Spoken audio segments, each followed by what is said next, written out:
36,000 का ससुराल। आज जन्मदिन है मेरा, फिर भी पूरे दिन से घर में अकेले ही पड़ी हूँ मैं। मेरे पति को तो मेरी कोई फिक्र ही नहीं है और सहेलियों से मैं शर्मिंदगी के कारण मिल भी नहीं सकती। अब तुम क्या चाहती हो? नौकरी छोड़कर घर में बैठ जाऊं मैं? और वैसे भी तुम्हारे जन्मदिन पर मेरी याद तुम्हें कब से आने लगी? तुम तो अपने जन्मदिन के लिए अपने सहेलियों के घर जाया करती हो, या तो अपने जन्मदिन पर तुम उन्हें अपने घर बुला लेती हो। तुम्हारा दिन तो वैसे भी बहुत अच्छा बीत जाता है उनके साथ। और वैसे भी ना, शादीशुदा औरतों को पतियों से ज्यादा सहेलियों के साथ ही मजा आता है। हाँ, सहेलियों को घर पे बुला लूं और बच्ची कुची इज्जत भी है उससे भी ऐसे ही गवा दूं। अरे क्यों भाई, ऐसी क्या खराबी है हमारे घर में कि जो तुम्हारी सहेलियां यहाँ आ जाएगी तो तुम्हारी इज्जत कम हो जाएगी? खराबी छोड़ो, तुम खूबियाँ बताओ। ऐसी क्या खूबी है तुम्हारे घर में कि 4 लोगों को यहाँ बुलाकर बिठा लिया जाए? देखो, दूर के ढोल सुहाने होते हैं, कम से कम जब तक वो लोग यहाँ नहीं आई हैं। इस भ्रम में तो जी रही हैं कि एक हम अच्छे मकान में रहते हैं, अच्छे आलीशान घर में रहते हैं। यहाँ बुलाकर उनका भ्रम तोड़ने की जरूरत क्या है? अगर तुम्हें इतना ही शर्म आती है अपनी सहेलियों को यहाँ बुलाने में, तो तुम्हें किसी बड़े बिजनेसमैन से शादी करनी चाहिए थी ना। ये नौकरी करने वाले गरीब इंसान से शादी क्यों कर ली तुमने? देख रही हैं माँ जी आप, एक तो मैं इस घर की इज्जत ढकने की कोशिश कर रही हूँ, ऊपर से आपका बेटा मुझे ही दोषी करार कर रहा है। अरे ये तो मेरे जन्मदिन के दिन भी झगड़ा करने से पीछे नहीं रह रहे हैं। एक तो पत्नी को समय नहीं दे सकते हैं, बाहर गिफ्ट दिलाने नहीं ले जा सकते हैं, बाहर घुमाना तो दूर की बात है, उल्टा घर में घुस के मुझे ही 4 बातें सुना रहे हैं। मैं पूछती हूँ, क्या इसी दिन के लिए आप मुझे शादी करके लेके आए थे इस घर में? विक्की बेटा, क्यों बहू का दिल दुखाता रहता है? और आखिर ऐसा क्या गलत कह रही है? वो ठीक ही तो कह रही है। अरे बेटा, सोसाइटी में अगर रहो तो उसके हिसाब से उठना बैठना भी पड़ता है। और आजकल तो दिखावे का जमाना है, तुमने तो देखा ही होगा ना, लोग कैसे अपनी पिक्चर्स क्लिक करके अपलोड करते हैं।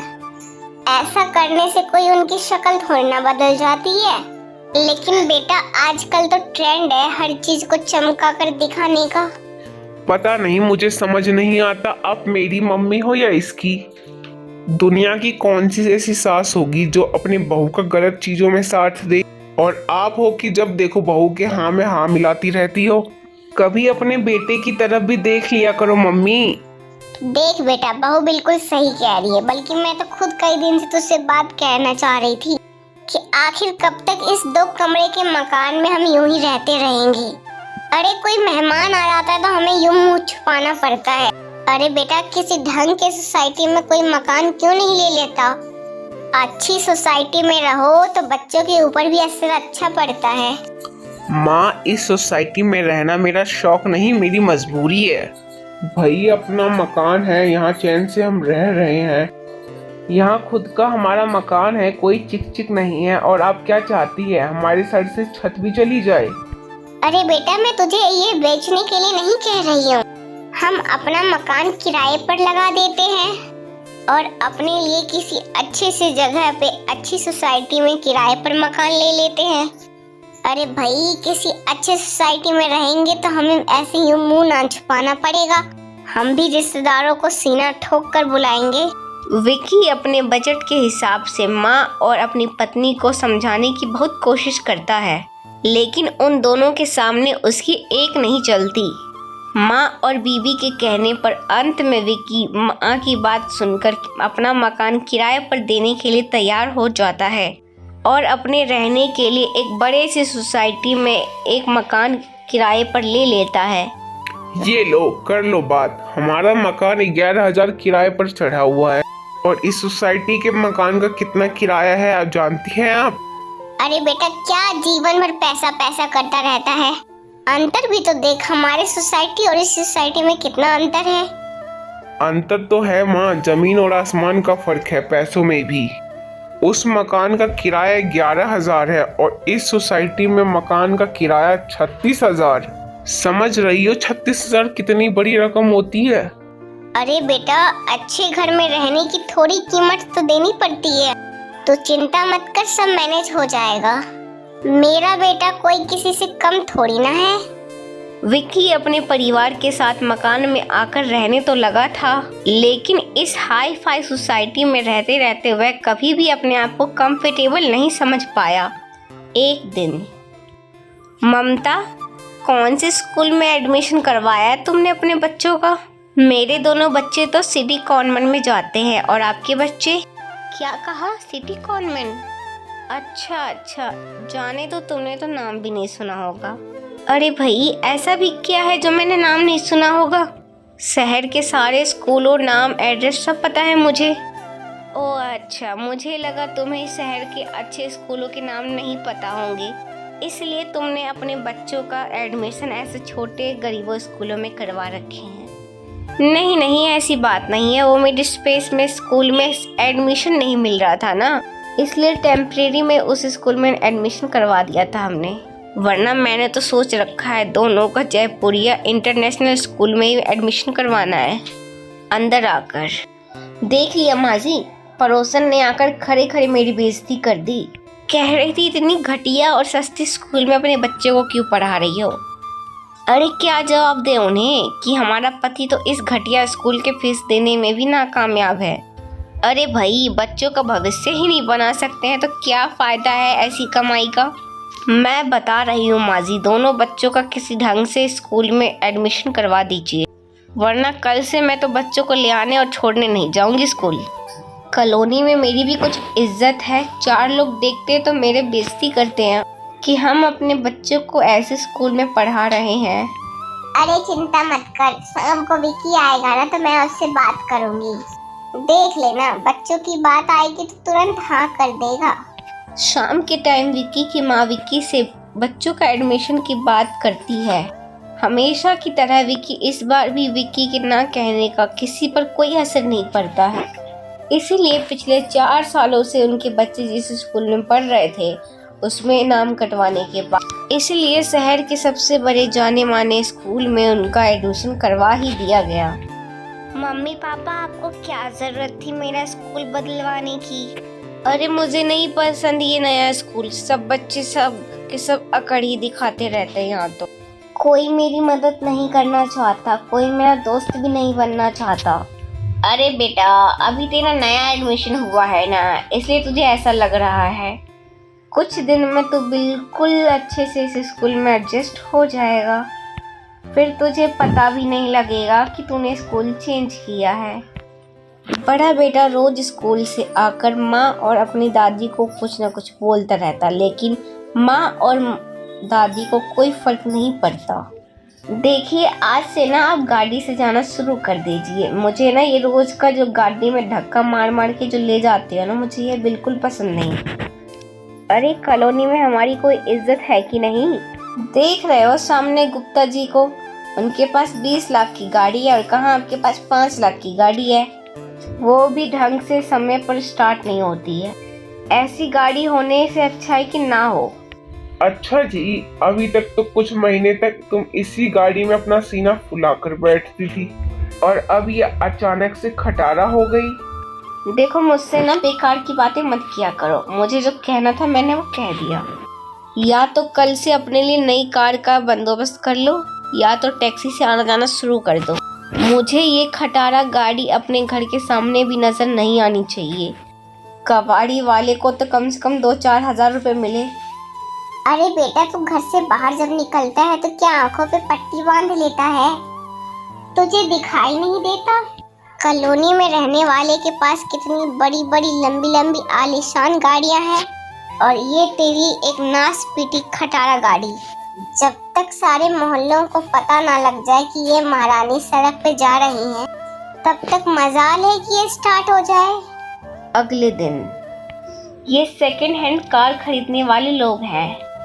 अरे किसने बुलाया इन्हें? मैंने बुलाया इन्हें, और कौन बुलाएगा इन्हें? तुम्हारे अंदर तो इतना दिमाग है नहीं कि पुरानी चीज़ों को बेचा जाए और नई चीज़ों को खरीदा जाए। अब मुझे ही ये सब देखना पड़ेगा ना। अरे भाग्यवान 4 पैसे हैं जो मैंने अपने बुरे वक्त के लिए संभाल के रखे। तुम मेरे सारे पैसे में आग लगाने पर क्यों तुली हुई हो? जरूरत क्या है नई गाड़ी की? गाड़ी हमने अपनी सुविधा के लिए ली है, कॉलोनी वाले को दिखाने के लिए नहीं। मैं अपनी गाड़ी बेचने वाला नहीं हूँ, मेरा काम इससे बहुत अच्छा चल रहा है। मुझे गाड़ी बेचने और नई गाड़ी खरीदने का कोई शौक नहीं है। तुम मुझे हमेशा इस बात का एहसास दिला ही देते हो कि इस घर पर मेरा कोई अधिकार नहीं है।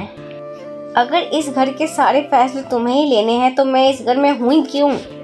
मुझे क्या इस घर में झाड़ू पोछा और खाना बनाने के लिए लेके आए थे? देखो मैं बता रही हूँ। इतना कहकर ममता जोर जोर से रोने लगती है। अरे बिल्कुल भी शर्म लिहाज नहीं है तुम दोनों के अंदर। किसी के भी सामने लड़ने मरने को तैयार हो जाते हो। मेरा तो कोई लिहाज बचा ही नहीं। कम से कम कोई बाहर से आया है उसका तो लिहाज कर लो। ए विकी, ध्यान से सुन ले। अभी जा तू अपनी गाड़ी दिखा उसे।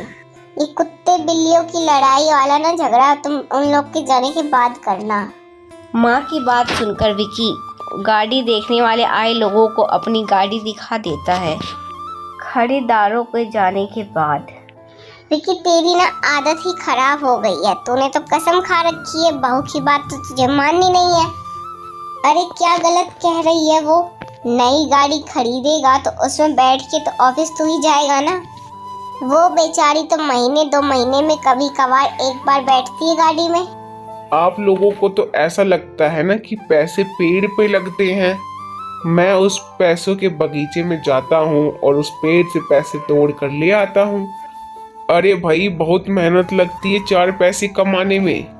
पर आप दोनों को तो ऐसा लग रहा है कि बस दोनों हाथों से पैसे ही उड़ाते जाओ। अच्छा, अब तू इतना बड़ा हो गया कि माँ के आगे अपनी जुबान चलाएगा।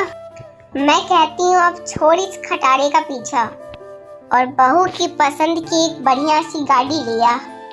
माँ की तरफ से हरे झंडे मिलते ही ममता का स्थान तो 7वें स्थान पे पहुंच गया था।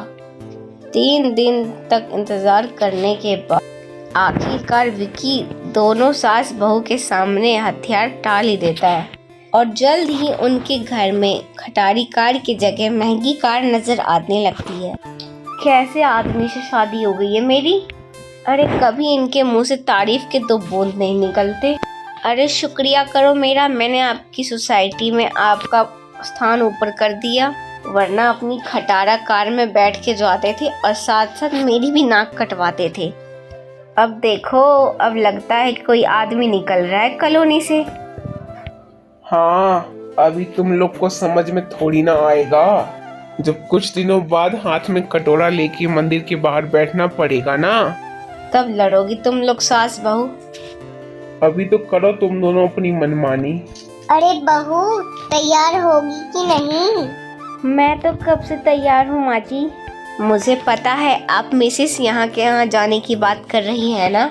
हाँ बेटा, कई बार बुला चुकी हैं। चलो आज चलते हैं उनके घर, चाय पानी पीकर आते हैं। जल्दी जल्दी तैयार होकर ममता और उसकी सास मिसेस सिन्हा के यहाँ पहुँच जाती है। उनके घर जाकर दोनों सास बहू की आंखें तो खुली की खुली रह जाती है। घर वापसी के समय देख लिया माँ जी आपने, इससे कहते हैं घर, और एक हमारा घर देख लो। ऐसा लगता है कबाड़ी की दुकान से ले आया हुआ सामान हमने अपने घर में सजाया हुआ है। आपने टीवी देखा था उनका? 65 इंच का टीवी लगा रखा है उन्होंने अपने कमरे में। और एक आपका सुपुत्र है, 40 इंच का टीवी लेने के लिए भी मुझे 100 बातें सुनाई थी। उनका बस चले ना तो मोबाइल को ही दीवार पे लटका दे और कहे इसी में जो देखना है देख लो। अरे ठीक कह रही है, पर तू चिंता मत कर बेटा, आज ही चलकर मैं उसकी कान खींचती हूँ। हम किसी से कम थोड़ी ना हैं। अब तो हमारे घर भी 65 इंच का टीवी आकर रहेगा। देखिए जी, मैंने और माँ जी ने डिसाइड किया है, अब हम एक नया टीवी खरीद रहे हैं। अब बहुत हो गया 40 इंच का टीवी। आपको पता भी एक बात, इस सोसाइटी के हर घर में 65 इंच का टीवी लगा हुआ है और एक हमारे घर में 40 इंच का टीवी लगा हुआ है। तुम्हारा दिमाग तो नहीं खराब हो गया है? इतने तुम्हें पैसे का शौक लगा है ना, तो बाहर निकलो और 4 पैसे कमा कर लेकर आओ।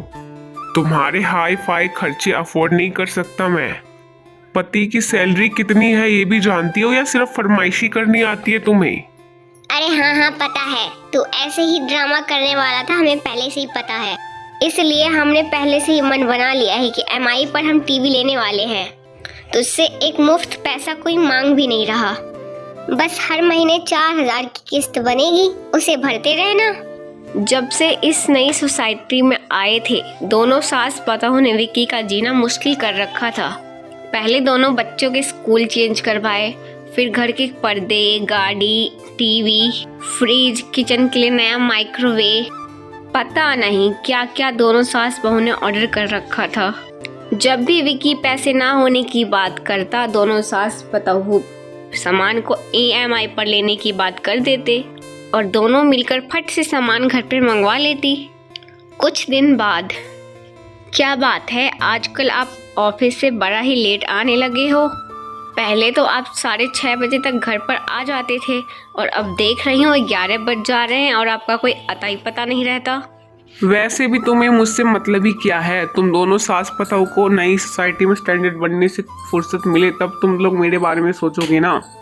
बहुत ही थक गया हूँ, बहस करने का बिल्कुल भी मन नहीं है। जाओ जाकर खाना लगा दो। पति की बात सुनकर ममता उसके लिए खाना लगा देती है। अगले आए दिन कुछ दिनों तक ऐसे ही बात चलती रहती है और दिन कटते रहते हैं। 2 दिन बाद अचानक ही मकान मालिक उनके घर पहुंच जाता है।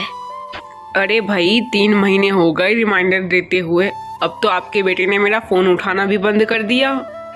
अरे बहन जी, मेरे मकान में रहती हैं आप और किराया दिए बिना मुफ्त में रह लेंगी आप। गलती कर दी मैंने, जो आप लोग को शरीफ इंसान समझकर मैंने अपने घर में रहने दे दिया। मुझे पता होता ना कि आप लोग इतने बड़े डिफॉल्ट निकलोगे तो मैं अपने मकान में घुसने भी नहीं दिया होता आप लोगों को।